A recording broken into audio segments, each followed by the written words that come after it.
আমি বিশ্বাস করি এবং মানি কোরআন এবং হাদিসের যে বিধান, এটা সমাজে বাস্তবায়ন ছাড়া, দেশে বাস্তবায়ন ছাড়া মানবিক বাংলাদেশ, মানবিক সমাজ, মানবিক পরিবার কোনোদিন পুরোপুরি গঠন হবে না। হয়তোবা আংশিক হবে, সেটা মানুষের সঠিক মূল্যবোধের কারণে।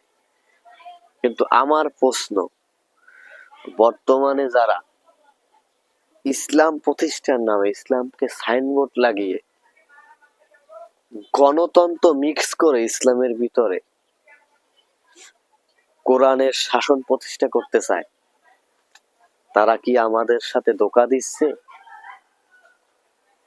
তারা কি তাদের স্বার্থ হাসিলের জন্য ইসলামকে সাইনবোর্ড বানিয়ে সাধারণ মুসলমানদের অনুভূতি পাওয়ার চেষ্টা করতেছে? প্রশ্ন আপনার কাছে, প্রশ্ন আপনাদের কাছে,